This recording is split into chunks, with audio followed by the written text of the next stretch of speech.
Welcome to the Gearwire.com Crosstalk podcast for Tuesday, October 24th. I'm your host, Mike Payne, and I'm joined by Britton Weatherald. Hello. Dan Augusto. Hey. And Drew Cragg. Thanks for tuning in. And as always, we have the lovely Kyle right behind the camera. Wave hi, Kyle. Nobody can see him. They can't see that. No, they can't. Nor can the people listening on the radio or on the I could go. audio. I could go renegade. No. No. That's true. This week, we'll be taking a look at Maudio's new Firewire mixer and audio interface. The Gearwire crew shot video of the NRV10 at AES 2006 in San Francisco earlier this month. We'll take a look at that. Next up, we'll take a glance at the Universal Audio's new DCS Remote Preamp, DCS meaning Desktop Console System, and I promise you I will mess that up at least once and call it Desktop Control System sometime during this podcast. So, and if you can spot it, call in. We'll give you like $5 or something. No, we won't. No, we won't. Hey, did you guys set up that PayPal account for the Halloween? No, we thing? didn't, but we'll... You guys messed up, man. We've got more videos from AES 2006 to check out as well. We've got video of Native Instruments Massive and also Audio Control 1. We'll take a look at both of those. Last, we've got an exciting in-studio review this week. We've got Moog's Little Phatty purring away behind me, awaiting our attention. And stay tuned. We'll check out what that little Phatty can do. Before we get started, a few weekly reminders. If you have questions, comments, love mail, hate mail, send us an email at crosstalk@gearwire.com. Also, be sure to visit the Gearwire Forums at forums.gearwire.com. Lots of fun going on there. And last, don't forget about the Gearwire newsletter, and stay informed on the latest in gear news, and you can sign up for that in the upper right-hand corner of every page on gearwire.com. So first up this week, let's check out the Maudio NRV10 video, which our team captured at AES 2006. Let's do. Dan, if you will. My name's Amanda Whiting, and I am the media relations representative here for Maudio.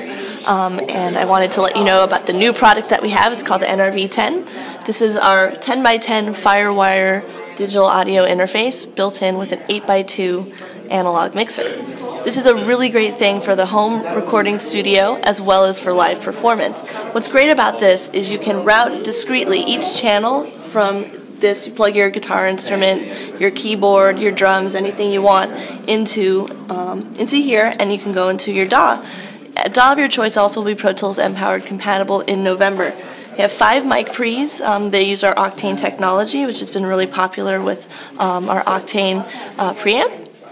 Also, it has 3 EQs, 2 sends, 16 built-in effects, including reverb, chorus, flange, that kind of thing. So yeah, I mean, it's a Firewire mixer. We've seen these before.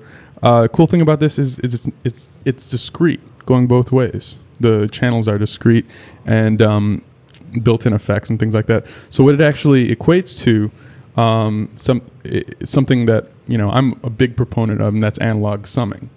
I mean, if you have like a 22-track project, you're not going to be able to sum every channel discretely, but you'll have a certain level of that, and I think that's really important. I don't know if you guys have messed with that at all. But like a really summing box?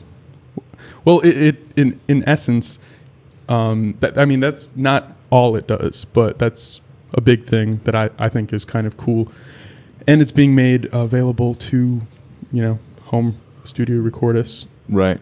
I looked up there. Looked up the price on it. It's on the street for about $700. Yeah.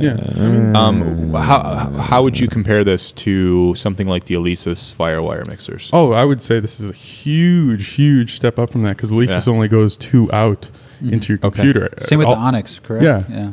Oh, the Mackie Onyx? Uh-huh. Oh, what's the Firewire? They have a Firewire expansion card, and it actually does 8 channels, but it only does 2 back, I think. Yeah. Is the thing. A buddy of mine has one of those, and that was the big thing that he kept, 2 falling back, into, was having 2 back. out. So, he's forced to not really use it. Yeah, so you can bring 8 channels in discreetly with the Onyx, but only outputs for our folks at home, define discrete, please. Basically, every single channel is kept on its own, separate, so you can treat it separately. So it's not summed into a stereo image into the... And that's what the Alesis does. Around for this price range, I think it's actually kind of a good investment for someone, say, who might buy one of the Moog interfaces. I guess the Fireface is a little over that range. Right. One thing we need to consider though is the quality of the converters. That I don't really have any information on what kind of converters are in there. If it's Maudio, I can pretty much guarantee it's something to be wanting. Yeah, I mean their audiophile converters are not all that bad, and I'm assuming it's pretty similar to that.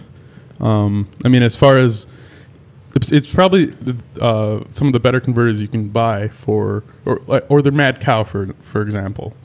Their Mad Cow converters are actually pretty good. Have you guys used those at all? It's basically just like a 1 or 2 channel 80 converter. It's like saying getting a Chevy ain't that bad, but when you have the option of getting a Porsche. Well, you don't always have the money for the Porsche, so. Yeah, but like if you're spending $700, the Motu converters 90% of the time a lot better. Well, I mean, even those are what I use, and even those I find lacking. I would not equate those with a Porsche in comparison with Maudio as a Chevy. Dude, Maudio definitely has like every single piece of Maudio's gear, like every converter and their conversion theory has always been kind of weak, in my opinion, just like straight up weak. Well, like I said, they do have the Mad Cow converter, which actually does get a lot of use, professional or semi-professional sort of area of the market. So I would be curious as to if they use similar converters to the Mad Cow, or if they're using something more like the audiophile or their solos or whatever they have. Some of the more consumer. These are good gear. questions to ask. Definitely. A rep. For $700, man, I want it to sound good. Well, you never know. That's what we need to find out. All I'm saying about that is that like at faders and EQ channels and discrete in, discrete out, it doesn't matter. Does it sound good going into my computer is what I'm going to be asking the question at the end of it all, like bells and whistles aside. And that's why when you brought up Motu or other interfaces around the same price range, those don't have the full on everything else. It's just an interface, but it's a for your money, you're getting a good interface. You know what I mean?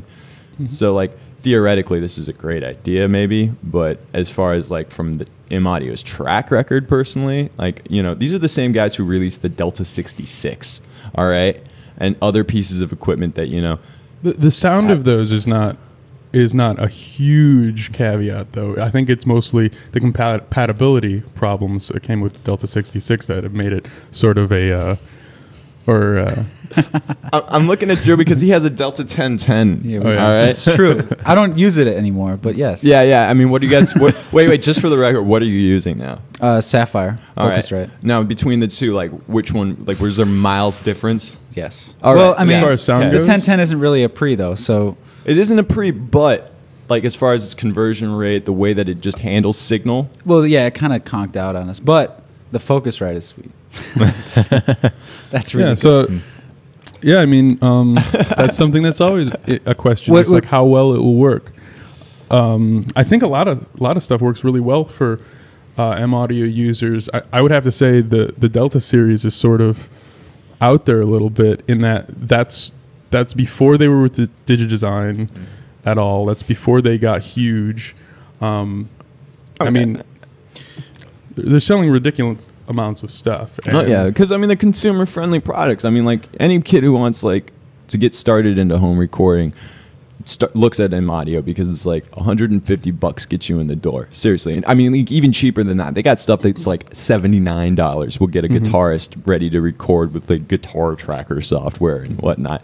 They're literally about beating price points. Yeah, and I'm definitely not about defending the business end of things. I just think this is an interesting product that sort of fills in a gap that and hopefully I would like to see more mixers that do discrete sort of AD, DA. I think that we're going to see more of this from other similar companies around the same price point, and maybe a better prosumer product. I would like to see PreSonus do something. I have one thing this. to say about that. Sure. Really, the idea, like you both said, the idea of this is really interesting. They just basically took what's already out there, took it a step further. But what I'm curious to see is what happens next. Yeah. Put a transport on this thing. You know, add some more IOs to it as well, a bigger mixer. A truly hybrid control system. That's a great idea. How about would be really cool. How about I start getting real send and returns out of these things instead of just like tip ring sleeve pieces of crap? All right. I mean, like, those are the things that are always lacking on all sorts of gear. I mean, like, you can't even. I mean, but like, that's the thing, is that, like, I think this whole, my personal opinion, this is where I go against most of you guys about this. This is not an interesting idea. This is really kind of like prosumer, like, let's try to dance around the things that we really need, which is really good converters, really good preamps and things. All these things that, like, you know, for $700, like, if they went and R&D'd and said, you know what, we can get the price down and get it to this point for something that's stellar sounding instead of like putting a EQ on it.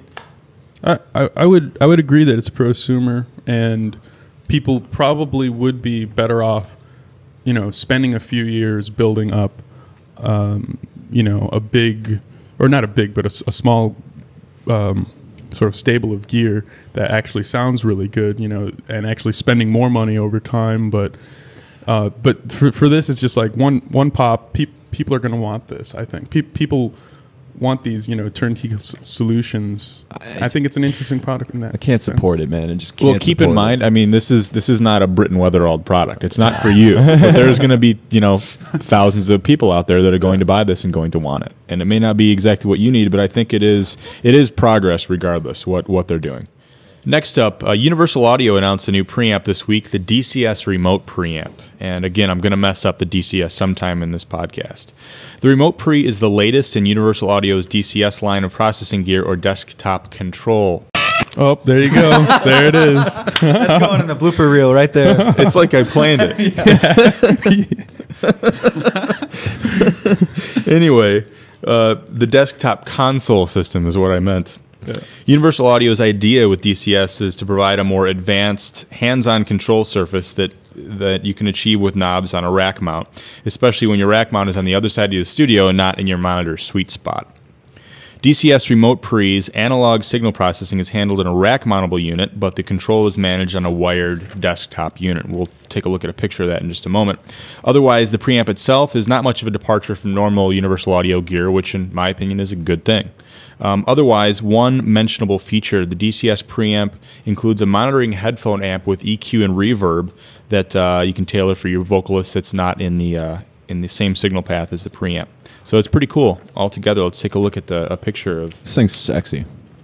Yeah. So this is the desktop unit. Yeah, and it's awesome. So yeah, we see the VU meters, two Universal Audio preamps, which is kind of cool. Right. Like, that's always cool. I see reverb. That's for the cue, right? Yep, that's for the headphone cue. Wow. If they make one of these for a compressor, like their LA2A or something like that, man. I believe they plan to. This is the first in their line. They announced the DCS with this, so I think that they're going to extend this to a wider range of product. This is sort of... This is where I think that people should be going with, like, development. Like, this is... And if they could add, like, stellar 80 conversion, that would be cool too. That'd be really that basically bridge the gap, I think. Yeah, that would make your whole defense for the previous thing null and void. Well, I got no patience for it, man. I got no patience for it. Well, I think it would give me everything I wanted out of it. You know, everything that's lacking from the Maudio thing would be on a Universal. I think they'd probably have to team up with. They don't really do too much conversion. Digital conversion. Yeah, but I mean, like, just even getting some... I mean, here's the thing. Well, who did the UAD one? Oh, yeah. That wasn't... That's digital modeling. That's right. They do their but that's all digital. But they do their own digital modeling. Modeling, yeah. I think Joe Bryant is the guy who heads that up over there. And, of course, they're pretty stellar. Right. Pretty stellar crew. I mean, all their products have been... I mean, like, the way that Universal Audio sounds has been... continually good. Their track record from the inception of the company since, what was it, the 70s is when they started. So that DCS link looks like Ethernet. Yeah, it's just, you know. So what do you link that up to? Is there... That goes to the desktop system. Okay. Yeah. So that's what connects the two. So I see. So find it's like a remote preamp sort of thing. That's exactly what it is. Sweet. Because I was worried because when I looked at this picture, I thought this was the back of the and you thought it'd be really control chunky? unit, and I thought like you'd have to run your mic mics all the way over to where you're sitting before they get to their preamp. Okay. Because I'm all about running the preamp close to the mic. See, I think that's a half rack space, and then you can just mount that in your rack, and then you're good to go, man. you're connected, and then you run your desktop unit right next to your mixer or control surface. The only problem I see with this thing is it doesn't look all that expandable. I mean, How would you want to expand it? I would like to see maybe 2 of these Cat 5 things next to each other, so you could add on. Well, I don't know how that would work. Why would you need? Well, why would you need if you had just Universal Audio pre and it was just a two channel pre, would you want to expand that? I think I'd like to see another Cat 5 link that you could connect to just another set of preamps, possibly, and possibly like a switch, so you could switch controls from one preamp. See a switch or software control. Something like that. I mean, if they did this with an audio interface, like take the 002 and they had like a little breakout box thing with the Ethernet on the back of the interface, like that would be awesome. I'm sorry, that would be awesome. Just beat me out. It will beep you. Yeah, just beat me out. It would be cool. Yeah. Yeah, I just see it's just 2 preamps, and I mean it's pretty basic. And you got this thing in front of you.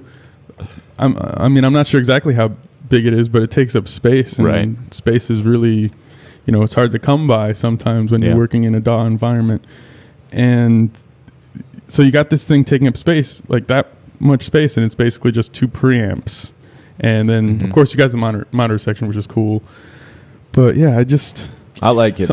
I really like it. I basically, in my studio, I do exclusively vocal work. Occasionally, I'll have an acoustic guitar accompanying that, but for the most part, I do vocal work. And something like this is really exciting. Perfect. And it has space on my desk because I really don't need much more than a preamp and a DAW. Yeah, it could be great for that sort of situation. Right. But I can see in a rock band recording situation like what I usually end up doing. Yeah, rock's dead anyway. Shut up! Damn it! Right. Yeah, it's all about the shattered. Okay, we've got a couple more videos to check out. Yesterday, Native Instruments was in our studio here, and we shot some video with them of the Native Instruments Massive and the Audio Control 1. And as you remember, we covered these a couple weeks ago, but we'll take a look at video now. And the Audio Control 1 was named by Paris Hilton, and the big knob does stuff. That was weak, man. That was so weak. No, we can just cut right to the video. Hi, I'm Josh Fielstra, product specialist with Native Instruments, and I'm here showing off some of the new products, some of the 5 new products that we announced on October 13th. We announced 4 instruments, new instruments, and also 1 piece of hardware, and I'm going to talk about the hardware right now. Basically, what we have here is Audio Control 1, which is a very, very compact professional audio interface. I've got it here, and you can see a lot of the sort of knobs and buttons and all kinds of things that are on it. I'll talk about those in just a moment, but the basic summary is that this is a very compact form factor that is capable of going up to 192 kilohertz. If you want to run this at 192 kilohertz, 24 bits, you can totally do that, and everywhere in between, from 44.1 all the way on up. All of the inputs themselves are balanced. I actually have a dual Nutric 1/4 inch / XLR input, as well as a standard TRS balanced input. And both of these inputs have their own gain staging, their own preamp, and their own impedance switch. I can actually switch between line and mic level. They each have separate controls. And the XLR side is actually phantom powered as well, if you want that. So there's actually a lot going on just with those two little inputs. I actually have 2 output buses. On the back side of the interface, I have a total of 4 discrete outputs. That is 2 stereo pairs, which are also balanced, as well as individual output controls for each of those buses, for outputs 1 and 2 and output 3 and 4. And I can direct monitor any of those outputs as well. I like Native Instruments. I like their gear. I do give them a hard time on podcasts sometimes, but just because it's like tough love, tough love for Mike Payne for Native Instruments. But I do wonder something about all the manufacturers of these FireWire and USB audio interfaces. Like, how do they come up with their ideas? What kind of research and development do they do? And I was thinking while watching this video, it's almost like they have a big thing on their wall, a big like grid, and they write big knob, they write modeling, they write you know, let's make it a desktop unit, let's make it a rack model unit, and then they just take darts and they throw it at the board, and then what comes up, Bam! that's what they make. But no, I'm not saying, I'm not knocking this. I'm just knocking. I'm not knocking anybody specifically. It's hard not to. It's hard not to, like, this is such a flooded market. Right. I mean, I'm sure these guys are even just like, This is coming from the people who are Like- just praising the FireWire Audio monstrosity. Hey, well, but That's a that's little different. different, That's man. different. That's It's, different. it's It's something not new. different. It's something new. That's not new. But There's just so many applications for use of this stuff out there that, I mean, you don't really know. I mean, something could change in the industry so fast that there'd be a demand for something. So they're just kind of, I feel that they're just throwing stuff out there. Oh, man. Right. They're trying to diversify a little Let's bit. take back to a dream sequence. And this is where you would insert tape when we were speculating about this piece of. yeah, we were A long speculating time. about it, and we were talking about the big knob that does stuff. Well, Yes. now we know what the big knob, It's the a- stuff that it does, and it Yeah. does a lot of stuff apparently. If these manufacturers would spend more time working on the strengths that they have, they would be creating a stronger market. And like the thing is that like over diversification in audio is a problem in my opinion, because they have no business in the interface market. They do have a business in like the control. I think they have a business in the interface market. not really. They make software. They make. They make software, and that's where I'm saying that they did something really good was the complete, or is it the The core. The core. That thing is insanely awesome. It is brilliant for VST rappers. Stuff Was like that what he said when we did? When we No. I reviewed was that? talking mad crap about it. I was bashing the heck out of it because that's what I do. I bash things. I'm the negative, inflection. Negatives Nelly. Yeah, I'm the negative inflection of this show. But it was a good thing. It was a good idea. I'm trading that out. But this is crap, and we know it's crap. All right. I love you, Native Instruments. You make some of the best software synth plugins known to man. Like the B3 is a great, awesome organ modeler. But this is stupid. What's the point? All I have to say is that if I had this, I'd just make one of those buttons my save button, and then it would save me some time. Because instead of having to press Control S all the time, I'd just be like, All right. Well, let's take a look at something that we all agree on is pretty cool. Well, Britain may not, but let's look at the Native Instruments Massive. This is a totally new instrument for us. And the basic idea with Massive is we've done some modeling of real-world phenomenon in products like Guitar Rig 2, for instance, where we've done kind of meticulous modeling of amps and cabinets. And with Massive, we've set our sights on the quirks of analog circuitry. For instance, we've done a lot of that same detailed modeling with filters, analog filters, but specifically filters that focus on a very dirty, aggressive, nasty kind of analog sort of sound. I actually have the DAF filter loaded on this particular preset here.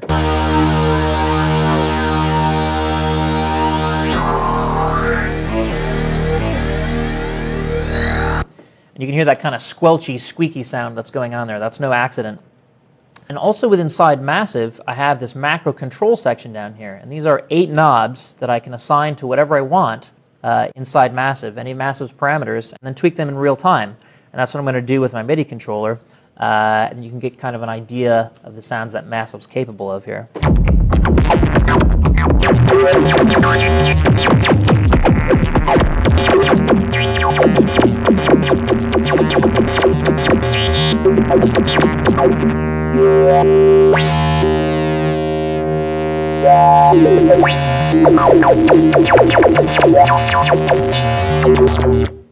so it's an aggro synth.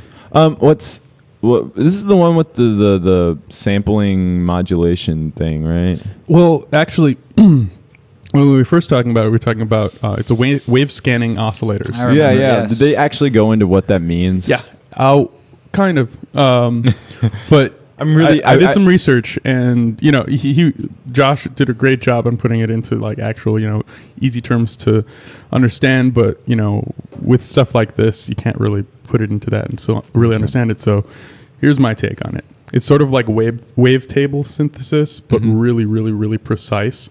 And also there's like ridiculous amount of wavetables that you can have playing at once, and they can modulate and you can morph between them.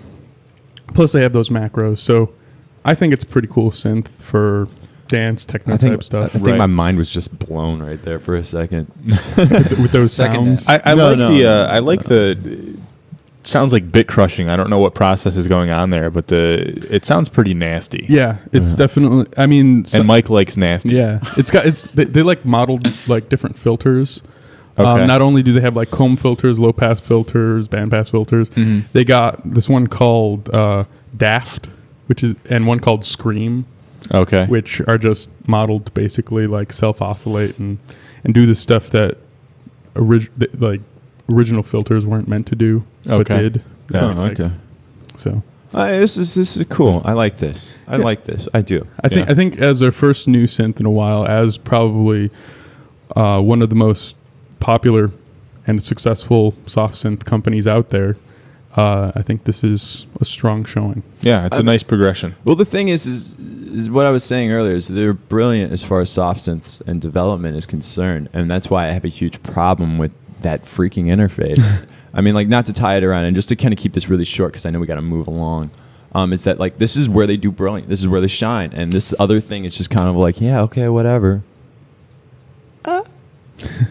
I think. Well, I'm recalling back to when we discussed that Audio Control 1, and Drew made a very good point when we discussed that, and that it's not okay for somebody getting into making electronic music on their computer or hip hop or whatever they want to do, where they want to use native instruments. Drew made a good point in that it's also that the soft synths come with it. It includes native instrument soft synths, and that Control is kind of tailored toward those synths itself. That was my kick in the pants. Control That's where I couldn't. But I remember you tried to use the same argument though for the tone port keyboard thing that Line 6 released. Yeah, and like it's you got to realize that some of this stuff is not for Britain. No. But it is good for other people. But the novation. But can we agree to disagree on that? Here's my point is that when you said that about the tone port, and I was like, that's incorrect. And then we did the Novation X Station, which does what the tone port does times 12. It's an interface keyboard with presets for native instrument mapping and reason mapping. And guitar modeling for guitarists. All right. Okay, moving right along. Guitar modeling. Now we've got it's horrible last section this week that you've been waiting so patiently for through all this banter between us. The Moog Little Phatty. It's right behind me. Let's take a look at it. Woohoo! Okay, here we are with the Moog Little Phatty. We've got Mike Payne trying to stumble his way through playing the keys, and Britton Weatherall doing a very good job of modulating. Let's check this baby out. Oh, first thing that we noticed right when we powered this baby up, the first preset, number 00, says, "Thank you, Bob." Thank you, Bob. That's just lovely. And here it is.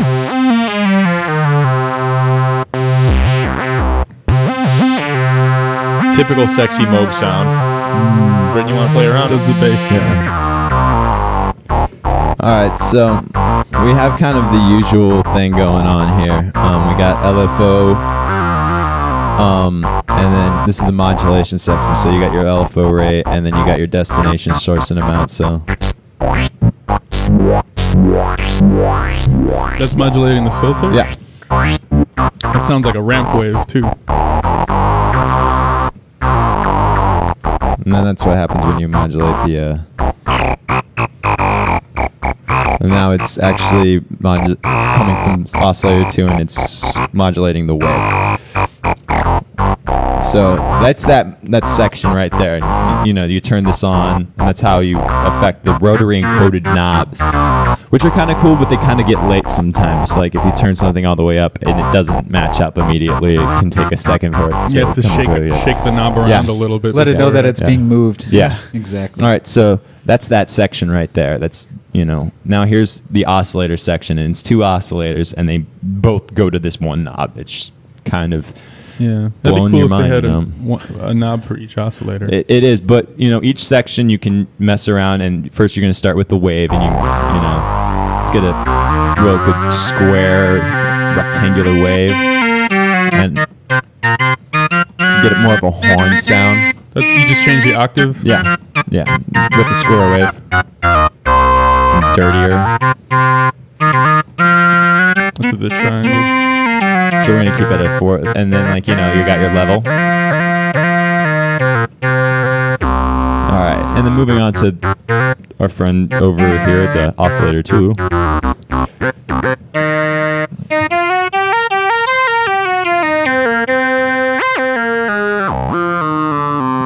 It's your octave.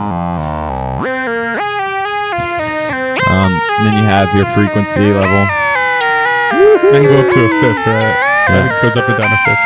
So yeah, now we got a fifth sound going. That's always fun. So yeah, basic stuff. Knobs take care of your 16th, your 8th, your 4th, and your 2nd note octaves. All right, and then you can sync them up together. So now both are synced up to oscillators 1, despite how you tune them. Yeah. So there's that. Now moving on to the filter section, you have the cutoff frequency. That's a Moog filter. And it's it's the knob everybody will grab, when they want to change something. I'll kind of leave it right there.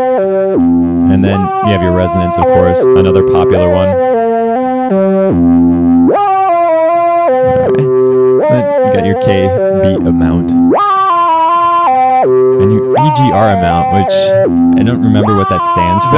That's the envelope generator amount. Yeah. When we get to the envelope section, that affects how much the filter envelope affects it. If you turn it all the way up, it affects it positively. Yeah. If you turn it all the way down, it affects it negatively. And then 0 is no envelope. But So- then the keyboard amount just controls, like, basically, it's based on velocity. Yeah. Usually, I don't know. I like to keep that at nothing. Yeah, up a little bit. And then you got your overload. Which is kind of like your drive. If I blow your eardrums, guys, I'm sorry. Do it. That's pretty sweet. It gets that guitar drive sound, So that's cool. And then you have your the famous envelope generators. You have your attack. You're on the filter right now. Yeah. You turn up This is the volume. So you just turned up the attack. Yeah. I generally like my attack down. I don't need to ramp into anything. But as far as the envelope is concerned, There we go.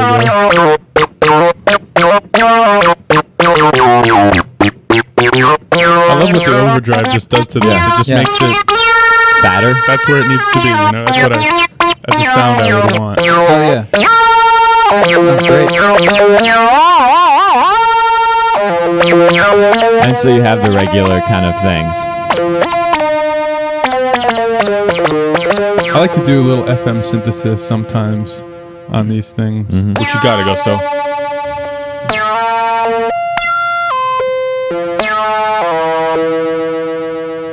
Well, actually, it's oscillating off of Oscillator number 2. Yeah. We'll turn the level down on there. That you're actually on. Yeah, there you go.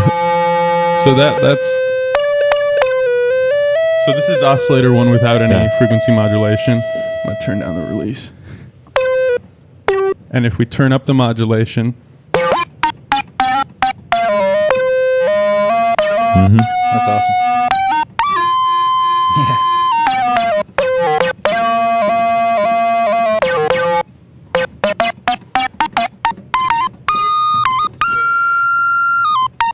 I like that. Yeah, that's sound. cool.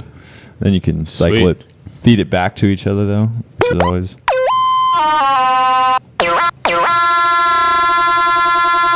No noise generator? No noise. No noise. No noise, but you get your octaves. You get 2 down. You can still make a pretty cool drum sound out of it. The noise actually kind of comes from off the overload. Yeah, well, that's true. the thing. Yeah, take that up.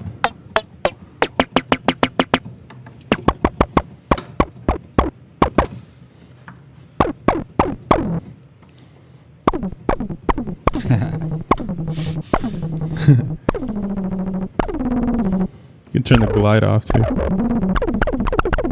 So it does what a Moog needs to do. Now here's the problem, guys. They're sold out pretty much everywhere. You can't get it. I mean, like, unless you're willing to pay top dollar on eBay, which I'm pretty sure most of those guys bought like 2 of them and put one on eBay for profit. See, my plan to get one quickly is just after the podcast done, I'm gonna knock all you guys out and just walk out with this one. Oh, hey, that's a plan. That's a really good idea. So yeah, I have some chloroform. Sweet, perfect. You guys can just come over later and play it, or we'll just get a Ringo and we can just pass it around. you also have the fine tune knob. You got your cursor for the values and stuff like that. Right. And you got your master and then your preset. Yeah, there's a lot of. I mean, there's not that many, but there's a few things that you can only access through the menu. Yeah. And there's a lot of pretty cool presets. That's something about these, both this and the Voyager. The presets are actually a lot like stuff that you would actually use. Yeah.